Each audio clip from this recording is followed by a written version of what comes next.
새로운 혈연관계의 장인 교회를 통해 장차 완성될 하느님 나라를 앞당겨 맛볼 수 있습니다. 예수님께서는 진정한 가족에 대한 가르침을 끝으로 적대자들과의 격렬한 논쟁을 일단락 짓습니다. 그런데 가르침의 내용이 알쏭달쏭하고 긴가민가합니다. 잘 새겨들어야 할 말씀이 분명합니다. 누가 내 어머니고 누가 내 형제들이냐? 하늘에 계신 내 아버지의 뜻을 실행하는 사람이 내 형제요, 누이요, 어머니다. 마테오복음 12장 48절부터 50절. 예수님께서는 먼저 놀라운 질문 한 가지를 던지십니다. 누가 내 어머니고 누가 내 형제들이냐? 사실 둘러서 있던 모든 사람들이 예수님께서 나자렛 사람이고 그의 어머니와 사촌 형제들에 대해서는 이미 잘 알고 있습니다. 따라서 예수님께서 그 부분에 대해서 질문하고 계시는 바는 아닌 것이 확실합니다. 그렇다고 해서 예수님께서 출가하신 이후 자신의 어머니와 사촌 형제들과 완전히 결별하였기에 더 이상 그들을 혈연으로 인정하지 않음을 말씀하시려는 것도 아닙니다. 말씀의 요지는 다른 데 있습니다. 마테오 복음사가는 이렇게 표현합니다. 예수님께서 당신의 제자들을 가리키시며 이르셨다. 마테오복음 12장 49절. 가리키시며, 이 말의 다른 표현은 당신의 제자들 위에 손을 뻗치시며 이르셨다입니다. 손을 뻗치시며 라는 표현은 소유를 의미하는 동작입니다.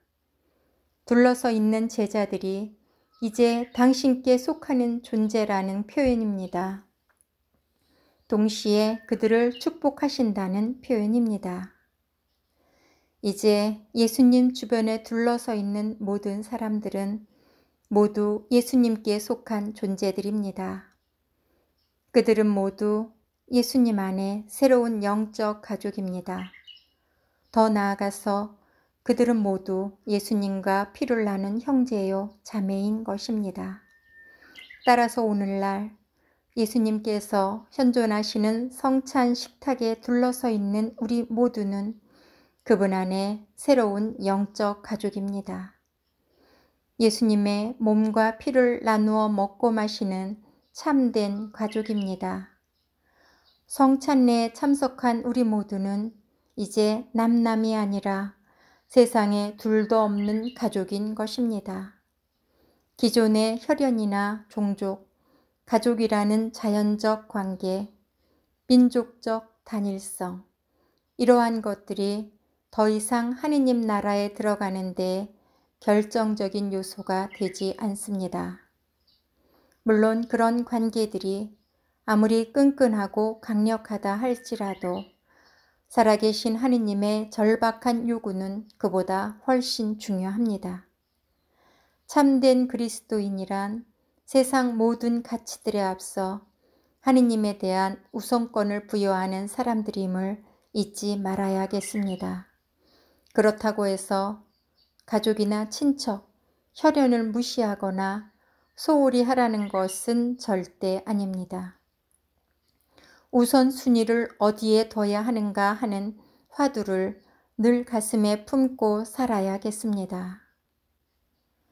예수님을 가까이 따랐던 12사도가 새로운 예수님의 영적 가족이 된 것처럼 오늘날 아무런 조건 없이 자신을 예수님께 봉헌하는 사람은 누구라도 그분의 가족으로 수용됩니다. 새로운 혈연 관계가 풍성하게 이루어지는 교회의 영적 가족을 통해 우리는 장차 완성될 하느님 나라를 앞당겨 맛보고 체험하게 됩니다. 예수님을 온전히 받아들임을 통해 그분의 형제가 된 사람들에게 주어지는 특전이요 은총입니다. 양순국 스테파노 신부 살레시오회